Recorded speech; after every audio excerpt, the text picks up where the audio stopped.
जय हिंद दोस्तों, मैं महेंद्र शर्मा स्वागत करता हूं वन वर्ल्ड हिंदी में आपका। उम्मीद करता हूं आप खुश और स्वस्थ हैं। दोस्तों आइए दिखाते हैं पाक मीडिया की एक और लेटेस्ट डिबेट, क्योंकि पाकिस्तान की आर्मी ने बलूचिस्तान के लोगों को जितना अब तंग किया है, अब उनको उनकी करनी भुगतनी पड़ रही है, क्योंकि कहीं ना कहीं अब बलोच दुखी और परेशान होके पाकिस्तान को अब पाकिस्तान में तांडव मचाने में लग गए हैं। क्योंकि कहीं ना कहीं पाकिस्तान की आर्मी ने बलोचों पे इतना जुल्म किया कि आज बलोचों का रहना खाना और जीना मुश्किल हो चुका है। तो अब ये तंग और दुखी होके बम ब्लास्ट पे आ गए हैं। क्योंकि पिछले ही दिनों बलोच लिबरेशन आर्मी ने पाकिस्तानी सेना पे हमला किया था, जो अब कराची में सीधे शहरों में भी आने लग गए हैं और मानव बम बन के पाकिस्तान को दहलाने लग गए हैं। तो कहीं ना कहीं आज पाकिस्तान का किया उसके आगे आ रहा है और पाकिस्तान को इसका भुगतना पड़ रहा है। तो दोस्तों देखिए कैसे ये डिबेट करने वाले अब बलोचों को कोस रहे हैं और पाकिस्तानी आर्मी के नंबर बढ़ाने के लिए माहौल बना रहे हैं, क्योंकि पाकिस्तान आर्मी बिल्कुल दत्ता और नकारा है। तो दोस्तों देखिए डिबेट और कमेंट में अपनी प्रतिक्रिया जरूर दें। लास्ट में आपसे रिक्वेस्ट करूंगा, चैनल पे नए हैं तो चैनल को सबसे पहले सब्सक्राइब करें, लाइक शेयर कमेंट जरूर करें। दोस्तों जय हिंद, वंदे मातरम, भारत माता की जय। दोस्तों ये पॉलिटिकल पोलराइजेशन, पॉलिटिकल इंस्टेबिलिटी, ये हम तो देख ही रहे हैं, हम झेल भी रहे हैं, लेकिन दुश्मन भी देख रहा है। आप क्या समझते हैं कि ये किस हद तक इसका किरदार है हमें दुश्मन की नज़र में वल्नरेबल करने के लिए कि इस तरह का वाकया जो है आज पेश आ गया? आयशा, जब मुल्क में पोलराइजेशन होती है उसके बाद अनरेस्ट होता है, अनसर्टेनिटी होती है और पॉलिटिकल अनरेस्ट होता है, ये एक बहुत बड़ी ब्रीडिंग प्लेस होती है जिसमें जो दुश्मन हमारा होता है, जो हमें ख़ास तौर पे मालूम है इंडिया के बारे में तो मुझे कोई डाउट नहीं है, और दूसरे ममालिक भी हैं जो नहीं चाहते कि पाकिस्तान इकनॉमिकली तरक्की करे। हम एक न्यूक्लियर मुल्क हैं, हम एक इस्लामिक मुल्क हैं। अगर हम इकनॉमिक तरक्की करेंगे तो अपने मुल्क की फैसले अपने मुल्क के मफादात में करेंगे, IMF वर्ल्ड बैंक के चंगुल से निकलेंगे। These are the factors. उसके बाद जितना बलूचिस्तान में हालात BLA BLF वो वहाँ पर हैं, TTP अफगानिस्तान से ऑपरेट करती है, कि कुछ अफगान मुजाहिदीन हमारे भाई वहाँ पर भी हैं, उनका मालूम भी नहीं, उसके अंदर ही वो नर्सरी बन जाती है। पाकिस्तान में सहूलतकार भी हैं, स्लीपर सेल भी हैं। तो यही हम ये कहते हैं कि फ़ौज बहुत मुश्किल ऑपरेशन कर रही है। आज भी 2 हमारे जवान शहीद हुए हैं, जो ऑफिसर शहीद हो रहे हैं रोज़ाना, कहीं ना कहीं बलूचिस्तान के अंदर ये प्रॉब्लम चल रही है। और जब इस तरह के हालात हों, फिर उसके बाद आपके मुल्क में मुजाहरे भी चल रहे हों, जल्द से जुलूस भी हो रहे हों, तो हर तरफ इस तरह के हालात होंगे तो ये उनके लिए बड़ा आसान टारगेट हो जाता है। और यही वजह है कि आपके सामने आज कराची यूनिवर्सिटी में क्या हुआ, किस तरीके से एक लेडी ने अपने को एक्सप्लोर किया, और कितना अफसोसनाक बात है। पहले दासू इंसिडेंट के बाद बड़ी मुश्किल से हमने चाइनीज़ को कन्विंस किया, उनको बताया सिक्योरिटी बताएंगे, लेकिन हमारे मुल्क का इशू ये है कि एक इंसिडेंट होता है, उसके एक हफ्ते के बाद हम बिल्कुल भूल जाते हैं, and then we don't remember कि हमें कुछ हुआ था। आपके सामने चाइनीज एम्बेसी है, स्टॉक एक्सचेंज है, हाफिज सईद का लाहौर में घर है, फिर अभी ये इंसिडेंट हो रहे हैं। अभी भी हमारी मिलिट्री इंटेलिजेंस 90% ये इस तरह के केसेस को बर्स्ट पहले ही कर देती है, पहले ही उनको पकड़ लेते हैं, स्लीपर सेल को, सहूलतकारों को, बिफोर दे कुड ऑपरेट। लेकिन कहीं ना कहीं ये होता रहता है। इसके लिए तमाम आप मुझे समझ नहीं आती हम नेशनल एक्शन प्लान को फाल क्यों नहीं करते हैं, नेक्टा को फाल क्यों नहीं करते हैं। आज बैठ के इसको मसले को हल करना चाहिए। ये बड़ी खतरनाक सिचुएशन, जब एक आपकी कंडीशन एनवायरनमेंट ही नहीं, ना फॉरेन इन्वेस्टमेंट आएगी और इस तरह के लोग अपने प्रॉब्लम क्रिएट करते रहेंगे। बिल्कुल ऐसे। ब्रिगेडियर साहब, मैं आपसे ये सवाल करना चाहती हूँ कि पाकिस्तान वो मुल्क है जिसने एक बहुत बड़ी दहशतगर्दी की जंग जो है उसको लड़ा है और उसको जीता है, इसलिए जब इस तरह के वाक़यात होते हैं तो हमारे लिए तशवीश में इजाफा जो है वो बहुत ज़्यादा हो जाता है। लेकिन क्या इस तरह के किसी भी वाक़े को सिर्फ सिक्योरिटी इदारों की नाकामी करार देना काफ़ी है? क्या सिर्फ वही जिम्मेदार है, या फिर मुल्क के अंदर एक स्टेबिलिटी का माहौल, अमन का माहौल, ये तो तमाम स्टेक होल्डर्स के ऊपर जिम्मेदारी आयद होती है ना, कि सिर्फ सिक्योरिटी इदारों पर इस चीज़ की जिम्मेदारी आयद नहीं होती है इस स्टेबिलिटी की? आयशा, बिल्कुल आप ठीक बात कर, मैंने यही पहले बात की थी कि जब मुल्क में अनरेस्ट हो, अनसर्टेनिटी हो, इकोनॉमिक क्राइसिस हो, लोग खुश ना हो, उसके बाद बेरोजगारी हो, गुर्बत हो, then these people fall prey to those operators जो उनके होते हैं। और उसके बाद सबसे मुल्क हमें इस वक्त मुल्क में स्टेबिलिटी चाहिए। आई विश के प्रेजेंट गवर्नमेंट आई है, दे वर्क दिन और रात मेहनत करके कहीं ना कहीं स्टेबिलिटी लेकर आएँ। आपके अभी खबरें आ रही हैं पेट्रोल महंगा हो जाएगा, उससे एक और प्रॉब्लम शुरू हो जाएगी। मिलिट्री का अपना काम फुल कर रही है, यही वो उनकी कोशिश भी यही है कि फ़ौज और अवाम में जो एतमाद है, इसमें भी वेज क्रिएट कर दो, फ़ौज को अवाम से दूर कर दो।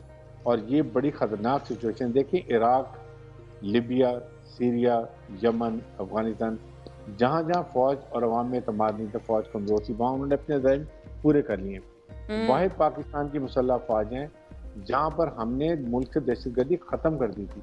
दुनिया हमारे पास अपनी फ़ौजियों को भेजती है ट्रेनिंग के लिए, लेकिन एक दोबारा लहर इसलिए कि पाकिस्तान को वो नहीं चाहते हैं। हमने मिल के as a nation we have to fight and we have to defeat enemy narrative. इसके लिए चाहे सोशल मीडिया हो, कोई बात हो, आप देखें जब आपके ट्रुप्स वहाँ पर बैठे हुए इंफॉर्मेशन रूम में रेजिमेंट्स के अंदर खबरें देखते हैं कि हमारा 2 ऑफिसर शहीद हो गए, इतने जवान शहीद हो गए, उधर से फ़ौज के बारे में कई किस्म की बातें की जा रही हों, तो उनके मोरल को बड़ा इफेक्ट पड़ता है।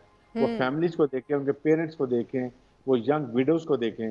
मेरे ख्याल में ये चीज़ें हमें दोबारा इनकलकेट करने की ज़रूरत है और यही अवाम को, और आई थिंक खुदा का शुक्र है कि अवाम और अभी भी फ़ौज they have lot of confidence, और जिसकी वजह से फ़ौज ताकतवर बनती है और ऑपरेशन एक्टिविटीज़ भी कर रही है।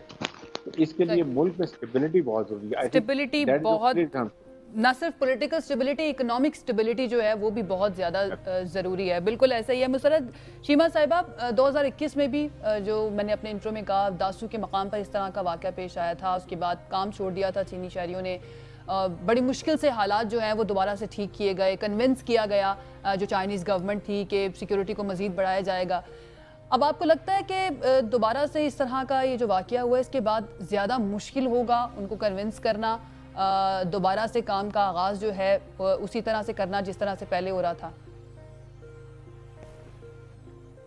बिस्मिल्लाहिर्रहमानिर्रहीम। बहुत शुक्रिया आयशा, सबसे पहले तो हम तमाम पाकिस्तानियों के लिए ये इतनी बुरी ख़बर है, मेरा ख़्याल है कि ये चाइनीज़ और चाइनीज़ गवर्नमेंट से भी ज़्यादा बुरी ख़बर हमारे लिए है। बिकॉज़ इस मुल्क के दुश्मन जो चाहते हैं, जब चाइना के जो यहाँ पे जो सर्विंग स्टाफ या जो उनके लोग होते हैं उनके ऊपर अटैक होता है, तो वो उसका नुकसान उतना चाइना को नहीं जितना पाकिस्तान को होता है। और पाकिस्तान का जो गरीब मुल्क, इस मुल्क की जो गरीब आवाम है उनको होता है। लेकिन इसके पीछे सारी जो बहुत सारे फैक्टर्स हैं, हमें उनको भी देखना पड़ेगा कि सबसे ज़्यादा जो सी पैक है उसकी तकलीफ़ किसको है। उसकी तकलीफ़, इसमें कोई शक व शुबा की गुंजाइश नहीं, अमेरिका को है, इंडिया को है, या जितने भी एंटी पाकिस्तान फोर्सेस हैं या एंटी चाइना फोर्सेस हैं उनको हैं। और वो किसी सूरत उनको ये बात बारे में नहीं है कि सी पैक का मंसूबा है जो कामयाबी के साथ अपने मराहिल की तरफ जाए, मुकम्मल हो और तकमील की तरफ जाए, या जो पाकिस्तान और चाइना का जो ट्रस्ट का रिश्ता है वो इसी तरह से कायम रहे। और इस चीज़ के लिए ये पहली दफ़ा कोशिश नहीं हुई, और अल्लाह ना करे कि ये दोबारा हो। और लेकिन हमारा दुश्मन, वो मेरा नहीं ख्याल कि वो आगे भी कोशिशें नहीं करेगा। लेकिन इसमें जो सवालिया निशान है वो ये कि जब बैरूनी क़ुव्वतें, बैरूनी हमारे जो मुखालिफ ममालिक हैं, वो क्यों पाकिस्तान के सबसे कीमती दोस्त, मैं लफ्ज़ यूज़ कर रही हूँ, सबसे कीमती दोस्त, उसको वो निशाना बनाते हैं, या उन लोगों को जो पाकिस्तानी हैं, जो पाकिस्तानियत की सोचते हैं, या उस ब्लॉक की सोचते हैं जो पाकिस्तान को सूट करता है। मैं इन दो वाक़यात को रिलेट करना चाहूँगी जो का आज हुआ।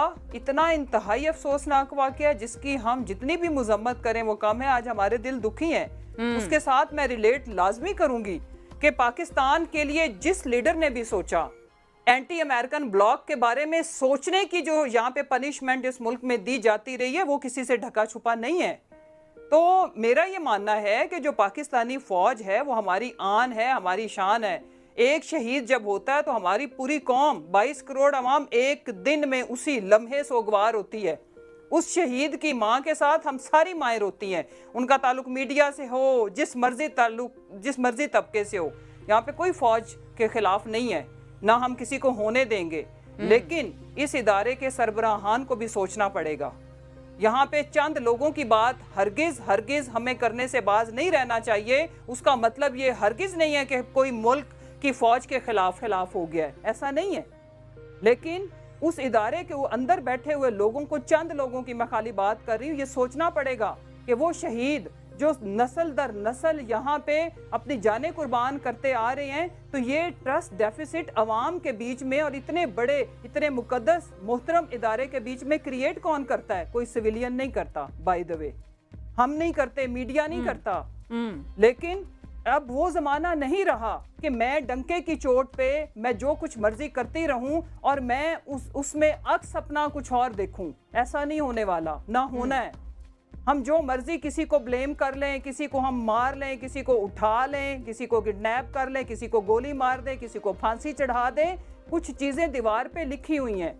22 करोड़ आवाम को अगर ये समझना कि उन्हें स्टोरी समझ नहीं आती या उन्हें बातों की समझ नहीं आती या इस मुल्क के अंदर जो कुछ हो रहा होता है, 22 करोड़ के 22 करोड़ अगर कोई ये समझता है कि वो मेंटली सिक हैं या वो बीमार हैं या उनकी सोच समझ की सकत उन लोगों के बराबर नहीं है जो ये गेम रचाते हैं, तो ये इंतहाई बड़ी गलत फहमी है। पहले जमानों में ये हो जाता होगा, 60s में, 70s में, 80s में, अब मुमकिन नहीं है। अब आयशा को भी वो बात समझ आती है, सेनेटर सहर को भी आएगी, मुसर्रत जमशेद चीमा को भी उतनी ही आएगी जितनी ब्रिगेडियर हारिस नवाज साहब बात कर रहे हैं। तो मैं ये कहना चाहती हूँ कि हम अपने उन शहीदों के साथ खड़े हैं, हम उन शहीदों के बिल्कुल बैक करते हैं, हम पीछे हटने वाले नहीं हैं। लेकिन ट्रस्ट डेफिसिट अवाम क्रिएट नहीं करती। जहां भी हुआ उस मुल्क के दरीना दुश्मन ने किया और उन दुश्मनों के आकार जो बने उन्होंने किया। लिहाजा आज हम बॉर्डर पे एक एक लड़ने वाला शहीद हमारा बेटा है, हम हमारी 100 जाने उन पे कुर्बान। फिर आज जो चाइना के साथ हुआ है, हमारे दिल दुखी हैं और ये वही चीज हुई है कि पाकिस्तान ब्लॉक के बारे में, पाकिस्तान के दोस्तों के बारे में जिसने भी फैसला किया, जिसने भी सोचा, उसको भारी कीमत अदा करनी पड़ी। कोई तख्तादार पे गया, किसी को तख्त देना पड़े, कईयों को जान की धमकियां दी जाती है। लिहाजा ये खेल बंद किया